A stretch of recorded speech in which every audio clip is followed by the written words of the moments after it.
गरीबी। इस गरीबी का क्या अर्थ है? इसका अर्थ है जब कोई व्यक्ति अपनी मूलभूत आवश्यकताओं जैसे कि भोजन, पानी, आवास, चिकित्सा सुविधा, शिक्षा आदि की पूर्ति के लिए पर्याप्त आपूर्ति नहीं कर पाता है, तब उस व्यक्ति की उस स्थिति को गरीबी की स्थिति के रूप में चिह्नित किया जाता है। यानी यह कहा जा सकता है कि गरीब होने का मतलब सिर्फ आर्थिक पिछड़ापन नहीं है। नीति आयोग की नवीनतम प्रकाशित multi dimensional poverty index (MPI) report वर्ष 2024-25 के अनुसार बिहार भारत का सबसे गरीब राज्य है।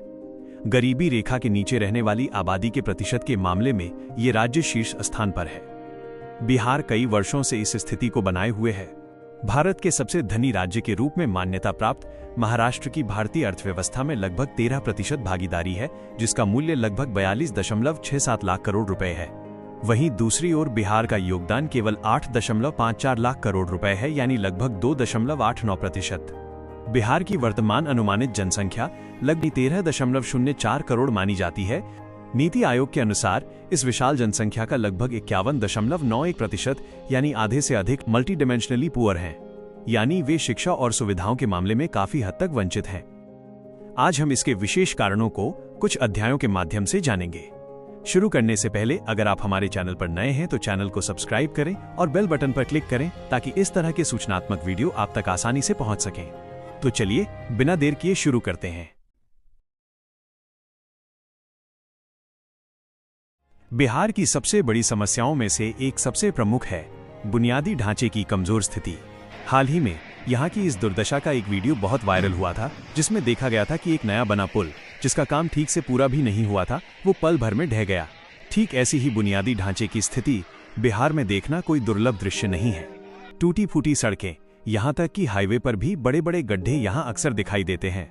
बिजली का हर जगह न पहुँचना बिहार की अंदरूनी समस्या है जो खत्म नहीं हो रही है। अभी भी बिहार के कई ग्रामीण क्षेत्रों में बिजली नहीं पहुंची है।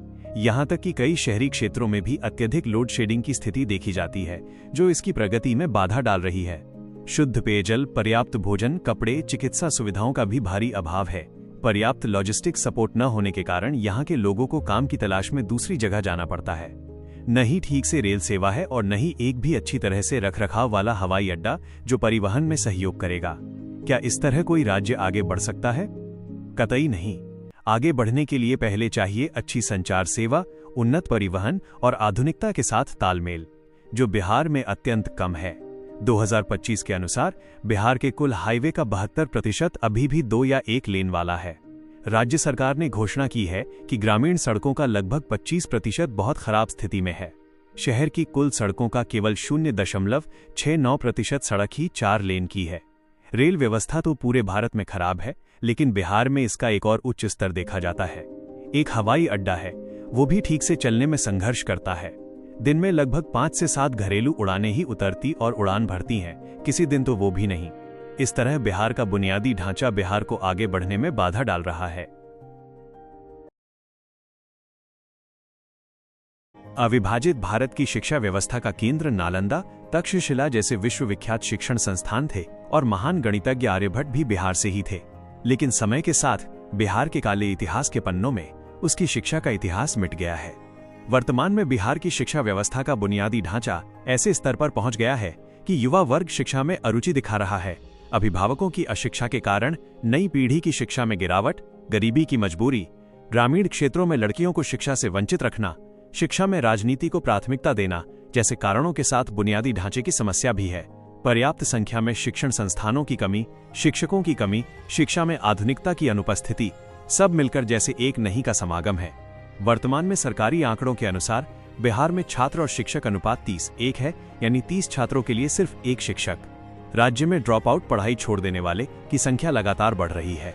बिहार में गुणवत्तापूर्ण शिक्षा के लिए निजी संस्थानों पर ध्यान देना पड़ता है, जो एक बहुत बड़ी समस्या है।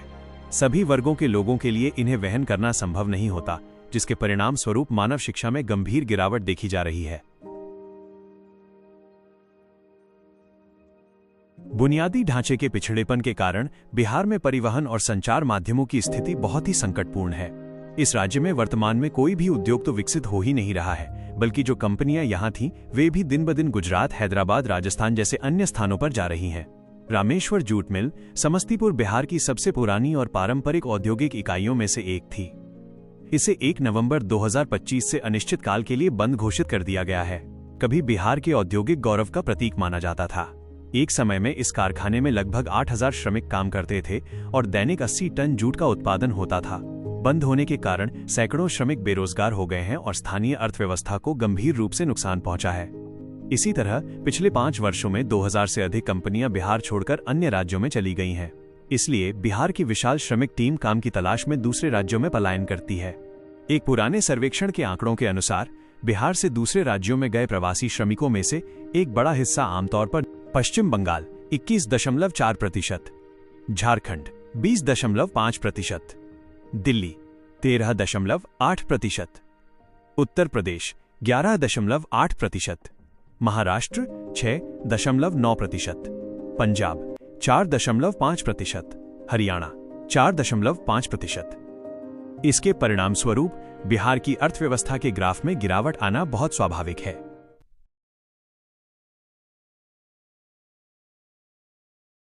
स्वतंत्रता के कुछ समय बाद से ही बिहार में माफिया राज, दबंगई की राजनीति, हफ्ता वसूली चलती आ रही है। बिहार के इस माहौल और असंतुलित राजनीति ने इसे गरीबी रेखा से नीचे ले जाने में एक भयानक और जटिल भूमिका निभाई है। जाति आधारित और पहचान आधारित वोट प्रचार से लेकर विकास न करके केवल झूठे वादे करना, शिक्षा, उद्योग, जनसमाज के लिए कानूनों की जड़ता, राजनीतिक खींचतान में बार बार सत्ता परिवर्तन हो रहा है। यहाँ आज तक किसी भी दीर्घकालिक विकास परियोजना का दर्शन नहीं हुआ है। कोई परियोजना घोषित होने के बाद कुछ दिन काम करने के बाद ठीक समय पर माफियाओं और धोखेबाजों की जालसाजी सामने आती है। इन सभी अराजकताओं के कारण निवेशक निवेश में कम रुचि दिखा रहे हैं और अगर दिखाते भी हैं तो शक्तिशाली लोगों को घूस देने के डर से पीछे हट जाते हैं और बार बार बदलती सरकार इसके खिलाफ कोई कदम नहीं उठा रही है। बिहार की इस राजनीतिक अस्थिरता का प्रभाव शिक्षा, संस्कृति, लोगों के स्वभाव, मानव प्रगति और सबसे बड़ी बात अर्थव्यवस्था पर भी देखा जा रहा है। आपको क्या लगता है, क्या बिहार कभी इस समस्या से बाहर निकल पाएगा? अपनी राय कमेंट में लिखना न भूलें और अगर वीडियो अच्छा लगा हो तो लाइक जरूर करें और अपने उस दोस्त को शेयर करें जिसे इन सब विषयों में जानना अच्छा लगता है। धन्यवाद। अच्छे रहें।